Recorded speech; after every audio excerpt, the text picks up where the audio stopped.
Well, good evening from London. Welcome to Piers Uncensored. Reviews for Harry and Meghan's big-budget Netflix series have so far been less than kind. Unimaginative and frustrating, said Hollywood's Bible, Variety magazine. So sickening, I almost brought up my breakfast, said the woke Bible, The Guardian. Or the intimacy of Instagram, sneered the normally timid New York Times. A nauseating self-serving snooze fest, said another pundit. Well, that was me, actually. Now, against this deluge of derision, Netflix today released a new trailer for the second half of this compelling series, which comes out on Thursday. Viewer discretion is advised. This clip contains weapons-grade hypocrisy. Just when you think the well of self-pity has run dry, here comes another bucket load of carefully curated victimhood, packaged neatly with cinematic slow motion and melancholic piano music. You have to admire the sheer dedication to the craft of self-martyrdom. We are witnessing two people who reside in a multi-million-dollar mansion, enjoy the adoration of an industry that thrives on performative empathy, and have lucrative deals thrown at them like confetti, trying to convince the world they are the most persecuted souls of modern times. Institutional gaslighting, says Harry. Do you think he even knows what that means? They were happy to lie to protect my brother. Who? The royals? Me? The media? Who is it? The irony is earth-shattering, isn't it? Harry and Meghan are the Duke and Duchess of gaslighting themselves. The entire show is a cynical attempt to manipulate viewers into questioning their own recollections of reality. And if we learned anything at all from the first 3 hours of this $100 million wine-a-thon, it's surely that this dismal duo wouldn't know the truth if it smacked them around their smug chops. Let's look at their truth versus the actual truth. Meghan moans that royal advisors forced her to uninvite her dear niece, Ashley, from the wedding, the only member of her family that she seemed to be still talking to. Yeah, that was a lie. Impeccably placed royal sources told the Sunday Times no such guidance was ever given. And that was supposed to be the show's big example of how Meghan really cares very deeply about her family. So deeply that only one member of that family was at the wedding, her mother. Not even her favourite little niece, Ashley. Piers Morgan, never one to mince words, rightly takes a sledgehammer to the inconsistencies littered throughout this docuseries. And honestly, it's not even a difficult task. The contradictions are so blatant they practically introduce themselves with a name tag. This, right here, is where their narrative crumbles like a badly baked soufflé. If there's one thing the royal family excels at, aside from centuries of carefully choreographed pageantry, it's their ability to stay silent. They have weathered storms that make Harry and Meghan's struggles look like a mild inconvenience at a country club.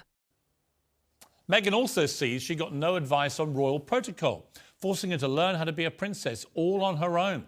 Another lie. And by the way, Meghan, if you don't like me calling you a liar, just sue me, and we'll go through all this in court. The Sunday Times discovered she was actually handed a 30-point dossier, studiously researched, brimming with information and contacts. The irony is staggering. Harry condemns the press for its supposed brutality, while simultaneously making a living by feeding it an all-you-can-eat buffet of royal melodrama. It's the very machine he claims to despise that now funds his lifestyle. Self-awareness? Not on the menu. Meghan, forever the protagonist in a Jane Austen novel only she seems to be reading. This notion that the firm personally choreographed her guest list is yet another puzzling claim. Are we to believe that a family that allowed the likes of Fergie to linger in the background somehow drew the line at a niece? Fascinating. Meghan later simpers that she never wore bright colours to show respect, because she's all about respect. No, the last thing Meghan Markle would ever want to do is stand out. But it's all another lie. Photos taken by the evil, bigoted British press show her wearing pretty much every colour in the rainbow. And this is what makes the entire saga unravel. There's a persistent expectation that the audience will accept every claim at face value. No receipts, no proof, just evocative monologues delivered with the conviction of a Shakespearean stage performer. We've reached a point where fact-checking their statements is less about journalism and more about anthropology, studying the ever-evolving folklore of H&M, the untold story.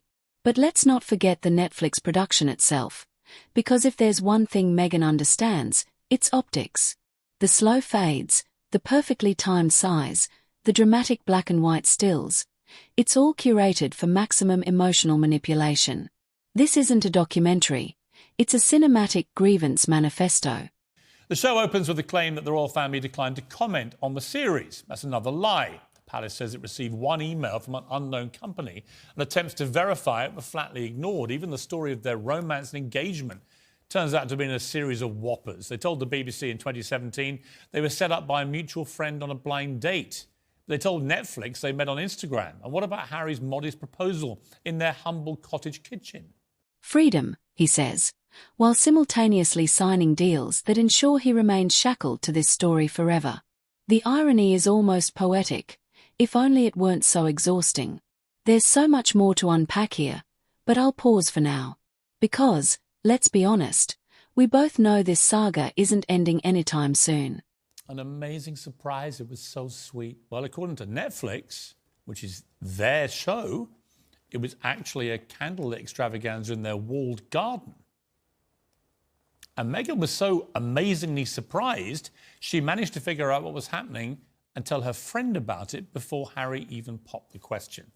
A small little detail, but rather like their claim, or Meghan's claim, that they'd been secretly married by the Archbishop of Canterbury in their garden before, 3 days before, the big televised wedding, which also turned out not just to be untrue, but had it been true, would have led to the Archbishop of Canterbury being incarcerated in prison. The stakes. The stakes are only high if you believe the world hinges on whether or not two extremely wealthy individuals feel adequately adored. So, here we are. Another chapter closed in the never-ending Harry and Meghan, a series of unfortunate inconveniences. What have we learned? Well, aside from their uncanny ability to rewrite their own history with every new interview, we've seen, yet again, that victimhood sells. But only if you market it well. As with all things Meghan and Harry, it would seem, the truth just doesn't really exist in their world. It's their truth, their version of it. Meghan also lambasted the entire BBC engagement interview as rehearsed and an orchestrated reality show, because that's the last thing she'd be engaging in, isn't it? An orchestrated reality show, like the Netflix series. Michelle Hussein from the BBC, who carried out the interview, said, actually, no, it was just an interview. Even the BBC's long-serving royal correspondent Nicholas Witchell, normally bent double to avoid upsetting absolutely anybody in royal circles, can't take it anymore. This isn't a fight for justice. It's not even about holding the royal family accountable. It's about relevance. It's about maintaining the illusion that they're trapped in a Dickensian tragedy when, in reality, they're the architects of their own gilded cage. Protecting them? From what, exactly? The relentless pursuit of privacy? Through global interviews? The oppressive nature of the monarchy? While clinging to royal titles? The sheer hypocrisy is enough to make Buckingham Palace's corgis roll their eyes. At the end of the day, this docuseries, much like their entire post-royal career, isn't about truth. It's about narrative control. It's about ensuring they remain at the center of the conversation, even when there's nothing left to say. And perhaps that's the greatest irony of all. They ran from the palace to escape being defined by an institution, only to become prisoners of a story they refused to stop telling.